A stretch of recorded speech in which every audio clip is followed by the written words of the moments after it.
This is how you're going to put your saddle and bridle on your dressage horse. Start with the saddle pad, and all of the saddle pads should have a keeper at the front. That's for the billet straps.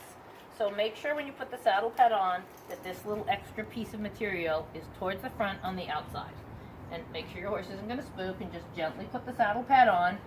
For now, it's going to go on top of the withers. Then come back with the saddle, lift it up, and gently place it down over your horse's back. The next thing you're going to do is check to make sure that the under flap is flat and not curled. Take the billet straps and put them through the keeper on this side. Now take the girth, and the billet strap goes through the top hole of the girth. There's usually a little slidey piece to help you out. Put it on the lowest hole, because you really don't know how tight you're going to need the girth to be. And it's kind of a pain if you've made it too tight and you have to go back around the other side again. So there it is on the lowest hole. So now it's sitting there. Step around to the other side, and you can follow me around here. And now if you take a look, you can see that the way I put the saddle on, the flap is already tucked under. See that? So if you didn't look and you just pulled the billet straps down, and I've seen people do this, you could actually have an under flap that was curled under, and that's really quite unpleasant for the horse. So you're going to uncurl the under flap, pull out both of the billet straps, and stick them through the keeper. Now you've got the saddle almost ready to tighten the girth, and here is where I position it. So make sure you're kind of videoing right there. I take the saddle and the saddle pad, I pull the saddle pad up here into the space made by the pommel of the saddle, and I get the whole saddle a little too far forward on his withers. And you can see that's obviously too far forward to ride. And I very gently kind of take it back until it seems to stop on its own.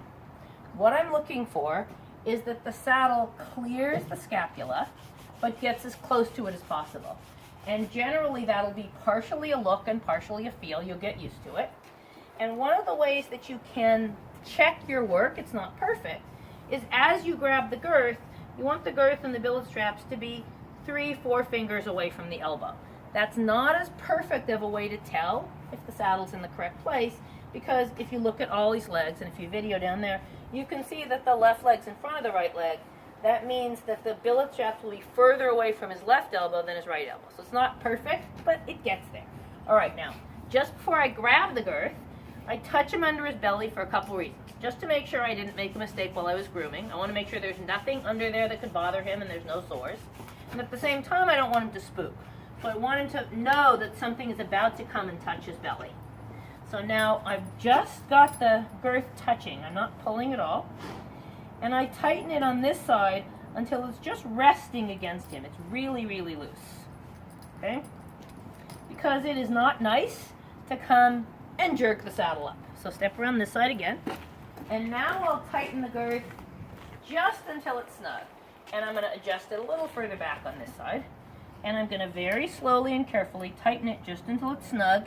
It's not nearly tight enough for me to get on yet. I'll tighten it more when I get out to the arena. Now hit the stop button.